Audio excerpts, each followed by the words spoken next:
Hello everyone. Alex here, and today we have a really special live stream for you featuring a special guest. And before I introduce her and pass it over to Betsy and our special guest, it is nearing the end of July, and we've had a really great summer here at the Sewing Workshop. I just want to say thank you to all of our So Confident members who joined us for our summer programming. In June, we made the Plaza jacket. We had our amazing challenge. And in July, we are making the poppy vest. And we had a Zoom session with Nancy Schreiber. And it was a lot of fun. And we have our final Q&A tomorrow, Wednesday, at 4 p.m. Central Standard Time. So if you want to join, this is one of our favorite things of So Confident this year, our show and tells, where we have you guys show us what you've been making throughout the month during So Confident. So it might be the poppy vest. You might want to show your finished poppy vest with your hand stitching that Nancy taught us a couple weeks ago. You might also have been sewing other things or preparing your inventor or finishing up your plaza or finishing up an earlier project from the year. So that is tomorrow. And August is coming up. On Friday, we will be launching our Inventor Shirt online workshop. So just as another reminder, we have the Inventor Shirt as a new PDF pattern. This is out and available to purchase. So if you are a So Confident member, or if you want to be a So Confident member and you want to join us for the rest of the year, then you can still sign up to be a member. You can pay $45 a month from August through December and join us every month for the rest of our fall and winter programming. But be sure to grab the Inventor Shirt pattern. And we also have some kits still available. So we have some Sienna Night, I believe. We might be sold out of the Sienna Dune, which is the lighter colorway. And then we also have the Misty Lagoon in this really fun green and yellow combination that I'm wearing here. So grab a kit, grab the pattern, be sure to grab the inventor because that is starting in August. And that online workshop will be available soon. Every online workshop, if you want to buy it singly, is available on the first of the month for $75. So if you just want to join us for the Inventor Shirt, that would be great. Betsy, we've had a good summer, haven't we? We have. We've had a busy summer. We had our Plaza challenge, which was fun, and then the Poppy Sew Along, which seems like it was 100 years ago, but it was just a couple weeks ago. Yeah. And yeah, now it's time to get ready for fall, which is disconcerting. It is, and we've really done I think we've done a great job of finding the right fabrics for our fall projects and planning, the kits and what's coming and making sure it kind of matches with the season. So we've got the L pants, we've got the Hong Kong vest, we've got the San Diego jacket, and our free pattern for the month of December coming at you guys for the rest of the year. So yeah, we still got a lot to come, but it has been a good summer. yeah.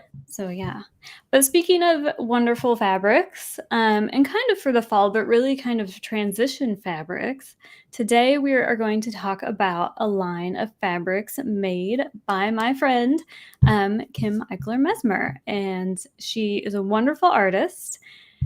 And every once in a while, she does a fabric line, and I always love it. And so we kind of fell in love with this particular line.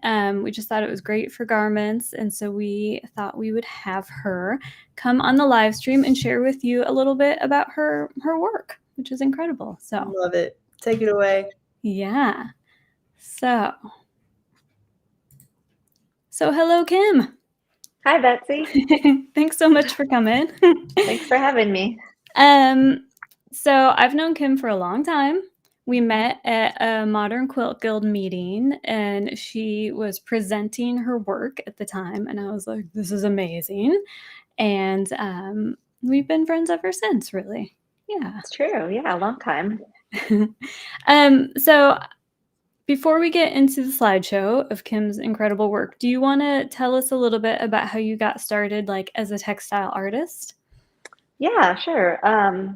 I've been sewing a long time, since I was little. My dad taught me when I was like around 8 or 10, I think, and I just always did it as a fun hobby. But then when I was in college, after trying a couple of different majors, I decided to be an art major and took a textiles class kind of just for fun to see what it was like. I was mostly doing printmaking. And I totally fell in love. And that's where I learned how to dye fabric. And that's where I, for the first time, learned about shibori and screen printing on fabric. And the rest is kind of history, I guess, as the cliche goes. After that, I went to graduate school to learn more about textiles and have been teaching fiber ever since for the last 17 years. Yeah, it's a long time. Yeah. And she is a professor at the Kansas City Art Institute, but she also does pop-up classes sometimes. So you need to keep an eye out for her because Yeah. there might be a little class. Well, let's get into your work because it's so beautiful. Let's see here. So this is a nice piece. It kind of shows like a variety of the work you do, including some dye pieces in there that I see. Mm-hmm. Yeah, so this is kind of a design shot of my studio wall, and all of the pieces in that first slide are hand dyed, and they're all machine sewn shibori, which is what this fabric line is inspired by. It's beautiful. It's a nice wall. Thank you. And then we've This got is another. just, oh yeah, go Oh, go ahead. ahead. I was just gonna say, this is just like some more examples of the things that I kind of play with. I'm really into color, pattern, geometry, repetition. So these are also mostly hand-dyed samples, but some laser cut pieces and a little bit of a quilt block in the upper left. So just a variety of things that I like to work with. So your outlet is mostly dyeing and quilts. And I think when I first met you, you were in this landscape quilt mode. Mhm. So can you tell us a little bit about that? Yeah. So before I started making quilts, I was sewing like fabric collages and doing a lot of printmaking, and my work was sort of based in narrative. I used a lot of animal imagery and made work that was kind of about my family history. But right around this time, 2010, I got really excited about percentage dyeing, which is kind of a systematic mathematical approach to dyeing fabric. And it made dyeing gradients really easy. And I've always loved nature and sunsets. So, sort of my first impulse with this new dyeing technique that I was doing was to create sunset imagery or sunrise imagery. And I started creating functional quilts. These were some of the first functional quilts like that were actually made to be put on a bed that I ever made. And from that sort of body of work came this quilt that I designed for Pottery Barn Teen. They reached out to me and wanted a quilt in that same style. And it was supposed to be sort of like a Hawaiian beach theme. But for me, that kind of just meant like sunset over the ocean. Yeah. And they And I kind of started getting a little bit more complex and reflecting kind of real places. I grew up in Iowa and have lived in Kansas for like the last 20 years or so. So the Midwestern landscape and like agricultural landscape has always been really, I think, beautiful to me. yeah, I love these. And so then you also have kind of a line of work that, like, to me, really centers on geometry. Um, Yeah. Yeah, and so I think that that comes from when I started college, I was an engineering major, and I've always really liked math and systems and geometry. I have never been great at it, but I've always really liked it. And so I think that sort of naturally comes through in a lot of my work, where I'm sort of celebrating the geometry without having to like fully understand how it works like a mathematician would. so, can you tell us a little bit more about, like, what we're looking here? Is this reverse applique? It is, yeah. It's a technique that I call raw edge reverse applique, and it's all sewn by sewing machine. So it's layers of fabric that get stacked on top of each other, and then I sew the design through all of the layers. And then once the layers are sewn, I can kind of cut through to reveal the different layers of fabric below. So it's definitely reverse applique, but it's much quicker than hand done reverse applique. And it feels kind of like collage or like excavating because you're cutting away things to reveal what's below. So even though like I'm the one making it and I've planned the colors and the design, it always still feels kind of like a surprise at the end when the piece is finished. It seems so complicated. That piece on the right, you've got so many colors, so and, like, really so many layers. How do you kind Mhm. of keep track of That's a good question. um, so it looks complicated, but it's really not. The piece on the right, I think, is 4 layers, and some of the layers are pieced. So there's sort of a gold fabric. That piece or that fabric is pieced in with a bird print fabric. So just by piecing some of the layers, it seems even more complex. And Mm. the stitching design also seems really complex, but it's only stitched on the top layer. Well, it's stitched through all the layers, but it's kind of just like a drawing or a blueprint that goes on top of the fabric, kind of like what you do when you quilt something. Mhm. So it seems really complicated, but it's actually super fast and pretty satisfying to do. Oh, I bet. I feel like cutting away the layers would be incredibly satisfying. It is, and sometimes you're like, "Ooh, that it looks way cooler than I expected." That's a nice surprise. Yeah. So here you have a natural dye quilt.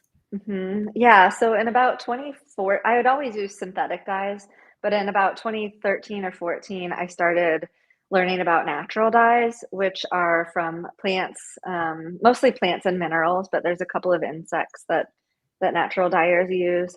And I also started growing my own natural dye plants. So the quilt on the left is mostly things that I've grown or foraged. So it's weld, which makes sort of that brighter yellow, marigolds, which is like the more gold color. And then the darker colors are black walnuts, which are plentiful in this part of the world, as Betsy knows. Yes. Yeah. And then there's also a little bit of my first fabric line in there. So the striped black and white fabric is from a line of fabric I designed for Marcus Fabrics. That was a batik line. And this is also that same reverse applique technique. Cool. And if anyone in the Kansas City area needs some black walnuts for dyeing, you can come to my house right now. I've got quite a few in my That's good to backyard. know. I Yeah, need yeah. some. Let me know. And then your mixed media over here, do I see stitching, hand stitching in there? That one is, it's painted, hand painted papers, and then the orange layer on top is laser cut paper that Oh, I designed based on some of my quilts. And the marks that look like stitching is just drawing. It's drawn on with a paint marker. So oh, cool. I like to think about my stitching as drawing, and then also when I draw, I like to think of the drawing as stitching. Yeah, So it's like sort of funny joke in my brain about stitching that looks like sashiko or cross stitch. I love it. I don't think I'd seen that piece before. And so here's another very kind of geometric based series. Yeah, so these are also kind of inspired by my background in engineering. And my dad was a carpenter, so growing up, I would get to visit some of his work sites and see framing happening. We also built the house that we moved into when I was 10. So I've always sort of loved the idea of construction and framing and building and blueprints. So that kind of also creeps into my work pretty often. These are improvisationally pieced, but I like to do a sort of improv that is also kind of rigid and based on, straight lines and angles and perspective. And most of the fabrics here are vintage textiles, but Hmm, there's also some naturally dyed things in there as well, like the more grays and browns. And these pieces are natural dye. nice. So Yeah. natural dye seems to be a little less vibrant than like a synthetic dye, would you It say? does tend to be, yeah, it tends to be a little less vibrant, especially on cotton or other cellulose fabrics, which is primarily what I use is cotton and linen. Mhm. You can get very vibrant colors on them, but I tend to appreciate things that are a little bit more muted and soft looking. Actually, the quilt on the left, I think, is a good example of how they can be a bit more vibrant. The orange and pink in that are natural dye, as Hmm. well as the black and gray. The green is a vintage silk that I found that I don't think is natural dye. But then you're right, the one on the right is definitely much more muted than synthetic dyes are. And that one, it looks like you did, like, how did you do the lines on there? So those are all, it's a type of shibori. Mhm. And for folks that don't know, shibori is a kind of dye technique where you um, stop the dye from seeping into certain areas of the fabric through different resist or binding techniques. So in this one, I was actually sewing flat felled seams into the white fabric and then dyeing it. And wherever those seams were, they resisted the dye. So then I would rip the seams out, sew new seams in different directions, dye it again in another color, and then sort of keep building in that way to create the layers of light and color. That's great. Yeah, it's like a fun combination of garment sewing and shibori. Yeah, exactly. We need to use our seam techniques for more than seams. It's true. So you do some hand stitching work here, which I think is really nice. I do, yeah. I've been embroidering for a long time, but I never really knew how to do it other than just for fun. Like I didn't know how to incorporate it into my artwork until COVID hit, and as we all know, that was a crazy time. And one of the ways that I sort of tried to get through it was through doing these little hand stitched collages. The one on the left are pretty small; they're about 8 inches, and I have now a whole huge series of them. I have probably 20 of these little collages. And it was really just a way of like using up fabric scraps, stitching as a way of kind of like self soothing or meditation. And it kind of accomplished two things. Like it got me back into embroidery and hand sewing. And it also showed me a way that I could use that hand stitching kind of as a drawing or as a blueprint on top of pieced textiles or collaged textiles. And so those collages kind of led into larger pieces like the one on the right.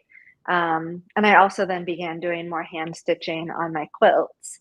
I don't really want to say that I hand quilt because my stitches are pretty big and they're meant to be decorative. They're not like, really traditional hand quilters that do the perfect tiny little stitches. They're much more sort of expressive and based in drawing than they are in hand quilting.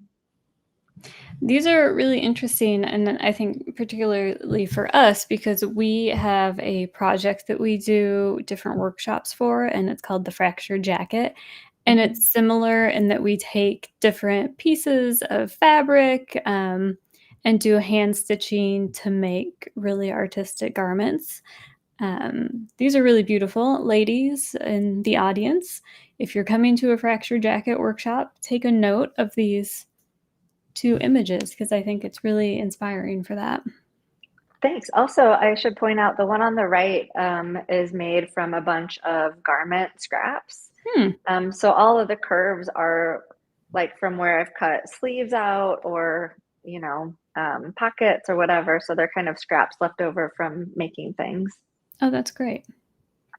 Do you keep all your scraps? I do. It's kind of a problem. You've got a nice big studio, so It's you've true. got space for it. Yeah. And so this is a little bit kind of a more of a detail of that shibori technique that you use.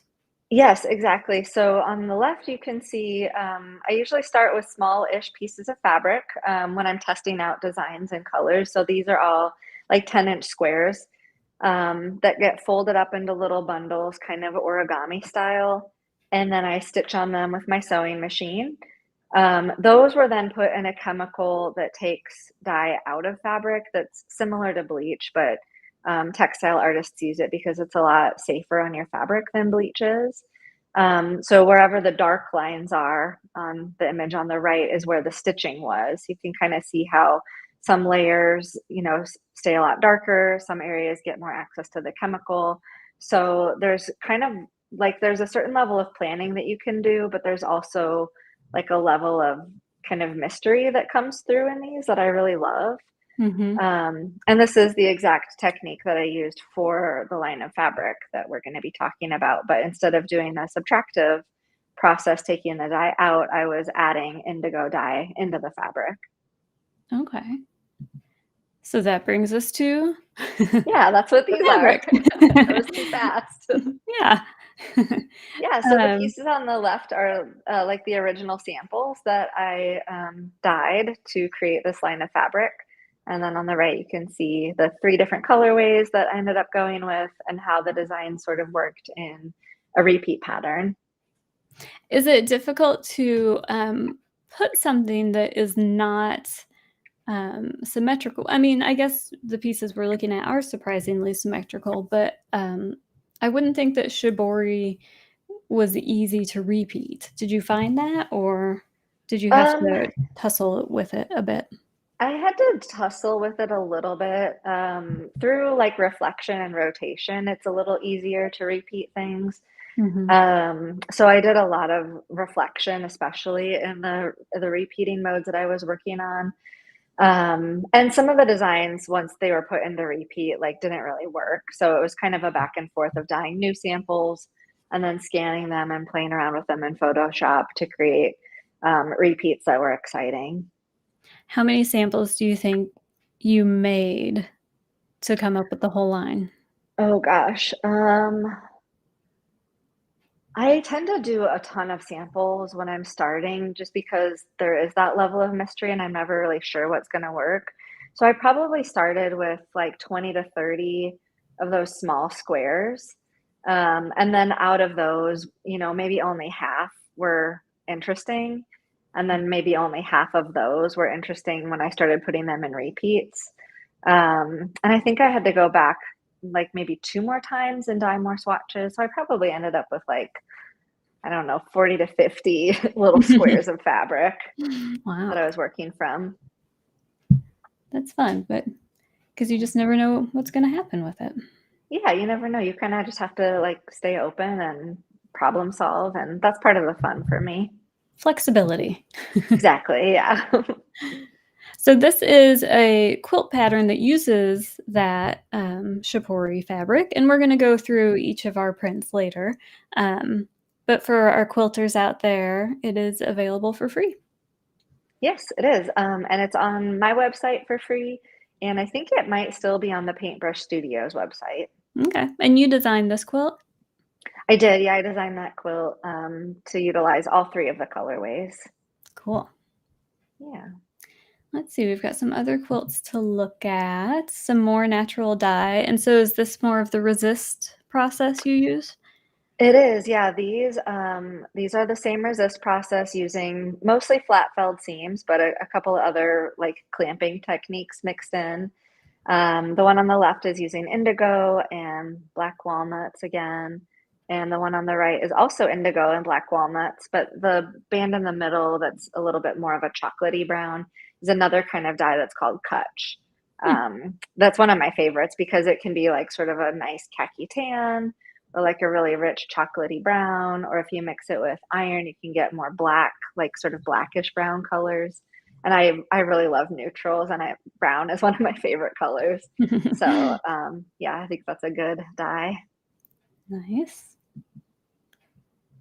And we've got back to some collages here. Yeah, the pieces on the left are some of my earliest works when I was working with textiles, kind of before I even knew how to make a quilt. So they're layered. There's that same raw edge reverse applique technique, but with lots of different kinds of fabrics, including like silk organza and some hand woven fabric, and lots of screen printing on those. And I kind of put these 2 images together because those are from when I started on my textile journey, or like pretty early on.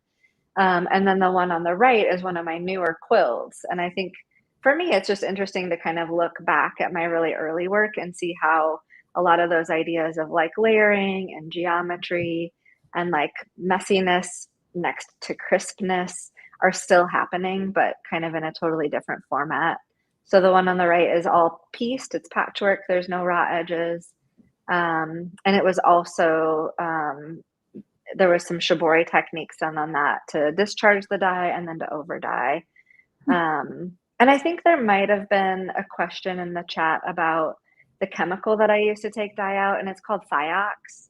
So for those of you that are interested in it, thiox, thiourea dioxide is the chemical. RIT color remover is also a great option that's pretty easily available to most people. So, like on the right, the quilt on the right, is that all cotton or are you mixing fabrics? What are That you one is using? all cotton. Okay. Yeah, it was all cotton and it was all from Paintbrush Studios. It was their Painter's Palette Solids. Okay. And does cotton, like what are the fabrics you prefer to use with dyeing?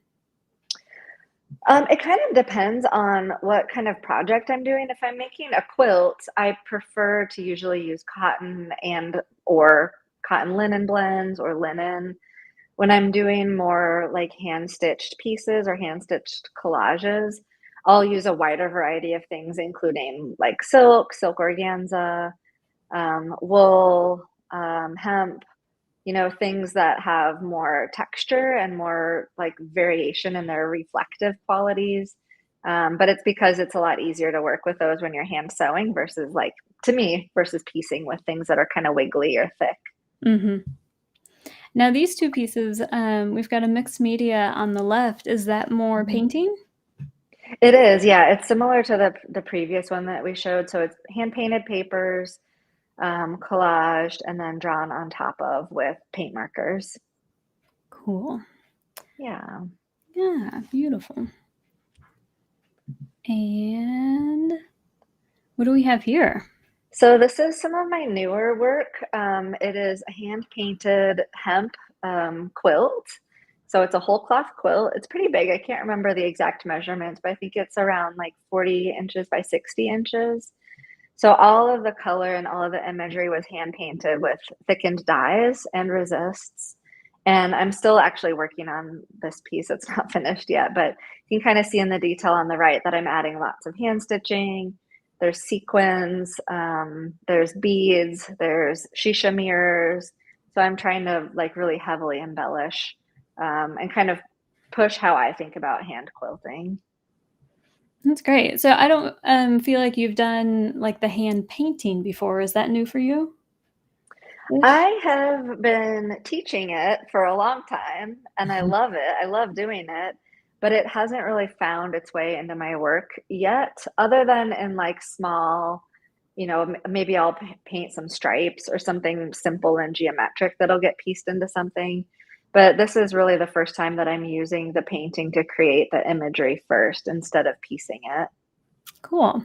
Well, that's kind of exciting. Exciting and Yeah. new. Yeah. Yeah. And for everybody, just so you know, that is Kim's website, and she's on Instagram. So if you want to follow her, pop on there and see her. And let's get us together. Yay. Let's see if we have any questions for you. There's the chemical. Let's see. Oh, someone downloaded your pattern and she's thinking a quilted jacket, which I think is fun. Ooh, it's a great idea. Yeah, and even though you work mainly in quilts, I think a lot of how you create the quilts can be used in garments, especially for people who want to take that next step and become more of like an artist with their garments and not just put together a pattern, but really manipulate the fabric. There's dyeing, which people can do. I think the resist dye is a really interesting technique. Mm-hmm. Yeah, and of course, stitching is always fun.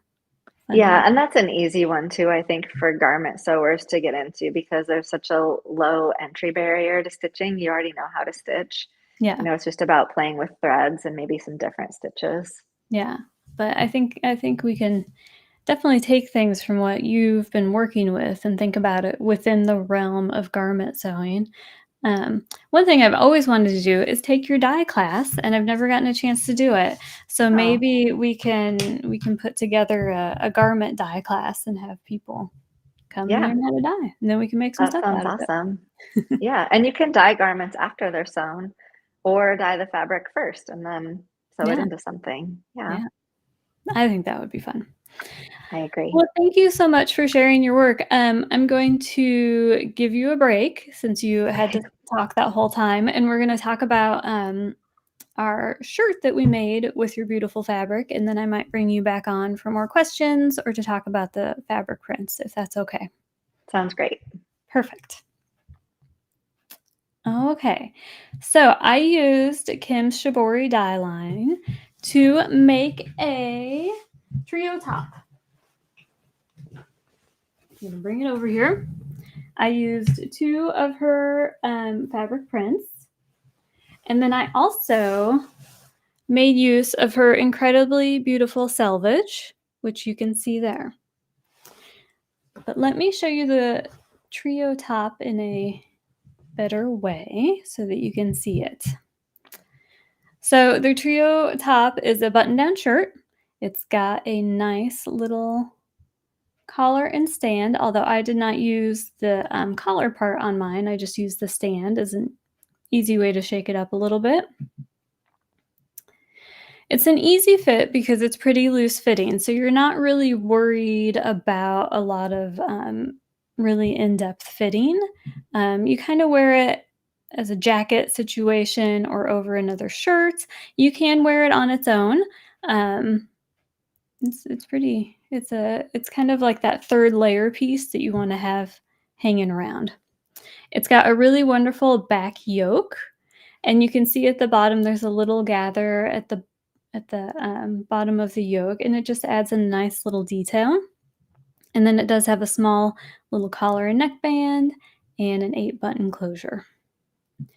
The trio is a PDF pattern because it's one of our older patterns that has been re-released, and we've got some pictures here of a really lovely red, I think linen one that Erin was wearing. And then on the right, you can see that there's an addition of a print binding, which is a nice detail. And we actually go through that detail on a live stream that we did, about a year ago. We did demonstrate that technique. Here are a couple other trio tops. It looks like in linens, maybe some cottons, but you can see there's a nice drape to it. And you can wear it either with sleeves underneath it or with a short sleeve look. Here we have some printed trio tops, and I think you can see again just how you can really layer them with things. I love this black and white situation on the right here, and it looks like she's done a little bit of a welt piping or binding around the middle yoke, which is really nice. It's a great idea. And then here's another version of the trio top that has that binding along the edges. And again, if you want, we can find that link and share that technique with you. And then this is the version that I made with Kim's fabric. So you can see I used 2 different fabrics. The main fabric is this kind of blue plaid, and then I paired it with the stripe. I used the stripe on one side of the front, and then also the yoke and the stands, the collar stands. And then there's a better image of, it's kind of I just kind of wove the selvage together in an interesting fashion because I loved how she kept those diamonds on the selvage, and I just felt like you couldn't throw it away. You had to make use of it. And you can see I used red buttons, but I did add one random yellow button just for fun. And I'm wearing it with my Picasso pants. So let's get into the fabric. She's got 2 colorways. Well, she has 3 colorways. We have 2 colorways. There's an indigo colorway and then kind of a terracotta. Now this one, I think, is kind of like an orange peel design. I guess that's what I think of it. Kim, what do you think? Is there a specific name for this print? I don't think it has a name, but I also think of it as orange peel. Okay, good. I'm glad I didn't just make that up. No, good job. Thanks. And her indigo line, it's kind of like there are a lot of different tones of blue in it. So this is a really good example. You've got really a dark, saturated navy blue, and then it turns into light. So is this one Shibori sample, or did you kind of put two together with this one? Because there's some really interesting different prints in here. This is one sample, and the magic of that technique is that some layers have more access to the dye in the bundle, and the more inner layers get less dye. So that variation in value just kind of happens naturally through the process. Cool.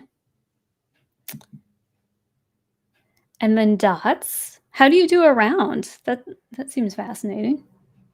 You just sew a circle. Okay.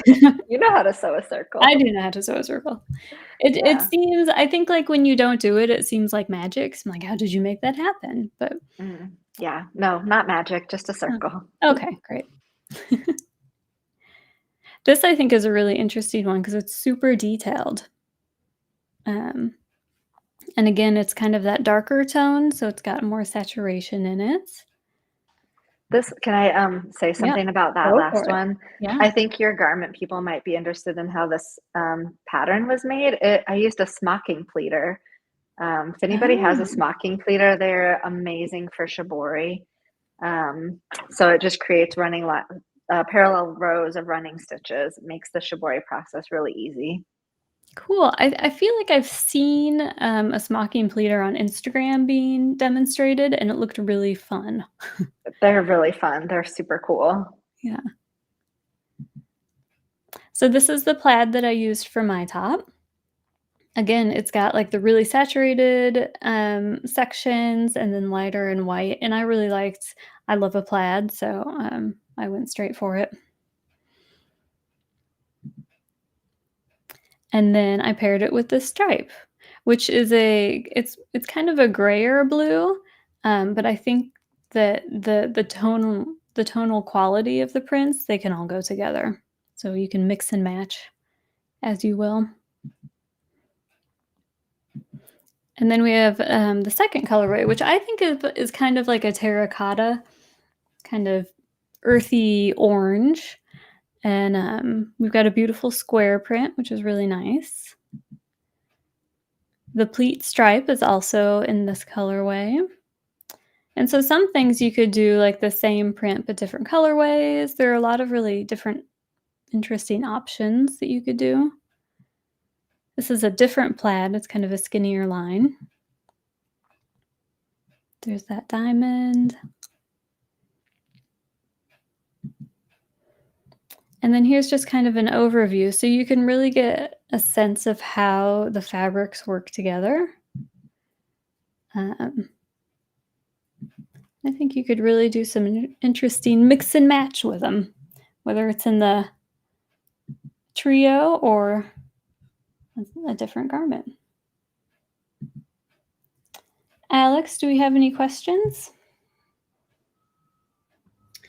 There are some questions about like your process, Kim. So how do you take your designs to large scale production?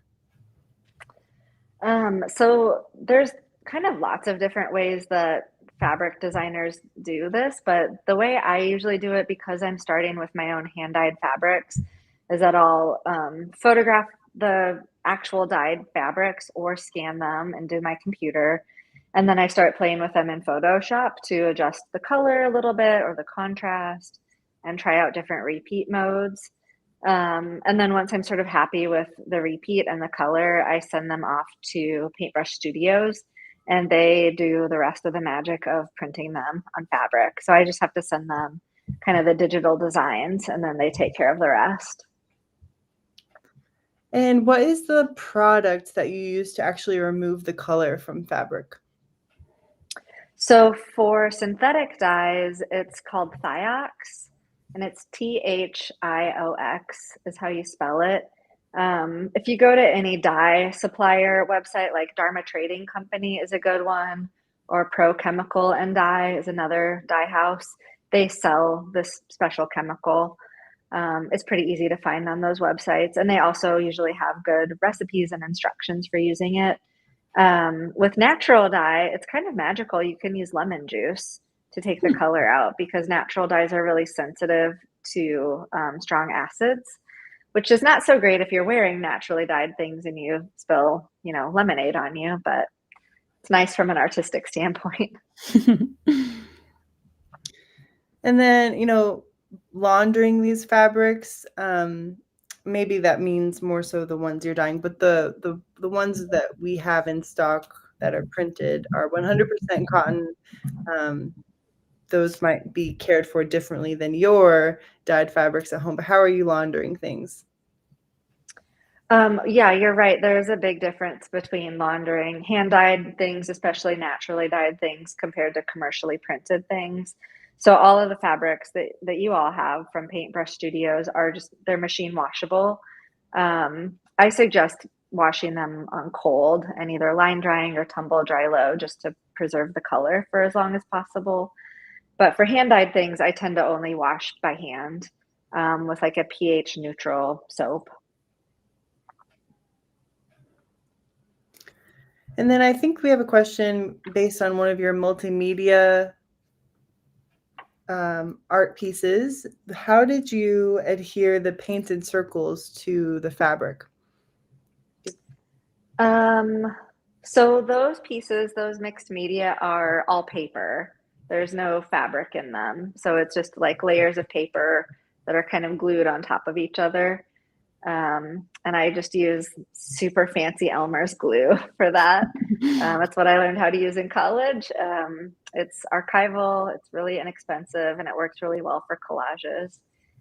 Anything that is fabric, I don't usually put paper on top of fabric, so it would just be fabric on top of fabric held in place with stitches.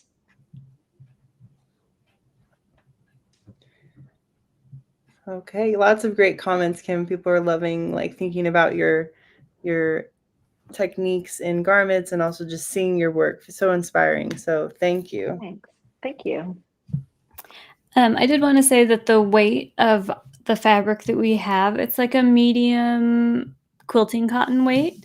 So I saw that question in there. So it really is perfect for garments or bags or quilts if you want to do her free quilt. Yeah, I think Alex got all of the questions. Oh, somebody has a smocking pleater, so I bet they run right out and play with that.